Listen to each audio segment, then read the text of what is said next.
Hello' guys, good morning, নমস্কাৰ। আমাৰ অন্য এটা ভিডিঅ'লৈ আপোনালোকক স্বাগতম জনাইছোঁ। আজি ৰাতিপুৱাই উঠিছোঁ 6টা বজাত। কিয় উঠি আছোঁ আপোনালোকক জনাই আছোঁ বলক। সেইফালে আছে কামাখ্যা মন্দিৰ। আপোনালোকে থাম্বনেইল দেখি গমেই পাইছে চাগে আমি ক'ত যাই আছোঁ। বলক আমি একেলগে যাই থাকোঁ। আমি দলঙৰ সেই মাথাৰ পৰা বাইকখন ঘূৰাই আনি ইয়াতে পাৰ্কিং কৰি থৈছোঁ। এতিয়া গেটক লগি আমি প্ৰায় 1.5 কিলোমিটাৰমান যাব লাগিব। গেটৰ পৰা আৰু 5-6 কিলোমিটাৰ ওপৰত লাগিব। ৰাতিপুৱাই আহিছিলোঁ, ভাবিছিলোঁ ৰ'দটো নাপাম, কিন্তু ফাটাফাটি ৰ'দ দিলাকে।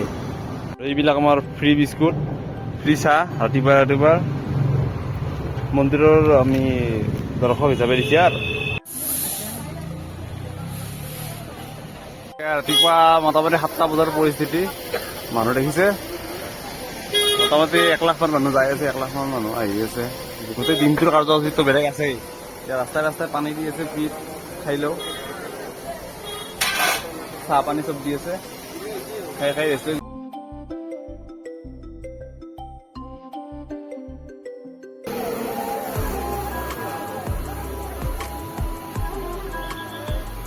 ঠাণ্ডা পৰি যাব দেই অলপ।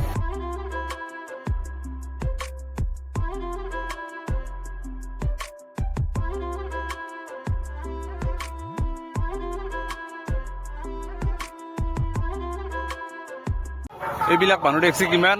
আমি ভাবছিলো ৰাতিপুৱাই আহিছো, আমাৰ বাহিৰে কোনো কম মানুহ আছে, মানে ভাবছিলো বোলে কম মানুহতে যাই আমি সোনকালে গুচি আহিম। কিন্তু দেখছো আমাৰ বহুত মানুহ ৰাতিপুৱাই আহি ৰেডি আহি আছে। কিছুমানে গেলো, আমি এতিয়া যায়ে পোৱা নাই, যামেই আৰু।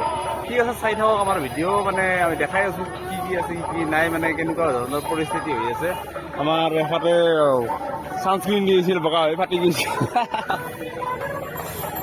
ভগৱান বাচক।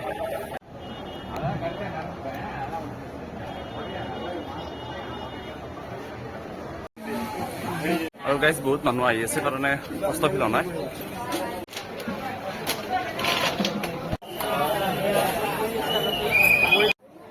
আৰু এইখিনি ঠাই মন্দিৰৰ মেইন মজিয়া বুলি ক'লেও ভুল নহয়। ইয়াতে বিভিন্ন ধৰণৰ মানুহে ভিৰ কৰি আছে, সাংবাদিক আছে, বিভিন্ন ধৰণৰ মানুহো আছে। মানে ইয়াতে নাম জাপ লৈ আছে, সেইকাৰণে ইয়াতে মই কথা ক'বলৈ সুবিধা পোৱা নাই আৰু কমফৰ্টেবলো পোৱা নাই।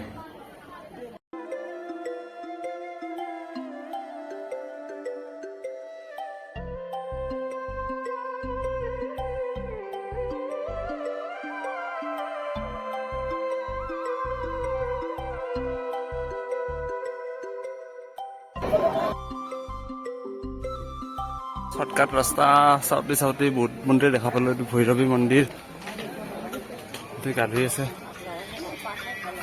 দৰ্শক বাবা। সহজ ৰাস্তা বেছি মস্ত কষ্ট হৈ গৈছে। বাপৰে বাপ, সহজ ৰাস্তা নালাগে। আৰু আমি আহি পালো মন্দিৰৰ পৰা। ধন্যবাদ দিছে আমাক কামাখ্যা মন্দিৰৰ পৰা, আৰু আমাৰ ফালৰ পৰাও ধন্যবাদ দিছো ভগৱানক। ফুটা ভৰিছে, ইমান জেগা আহি পাইছো। বাপৰে, মোৰ চেনেলযোৰা বিচাৰি পাইছোঁ ৰ'ব, কোনো নিয়া নাই। পুৰণা চেনেল না, কোনো নেলাক আৰু। ঠিক আছে, আজিৰ কাৰণে বাই বাই। জয় মা কামাখ্যা। চেনেল চাওকহে ইমান আছে।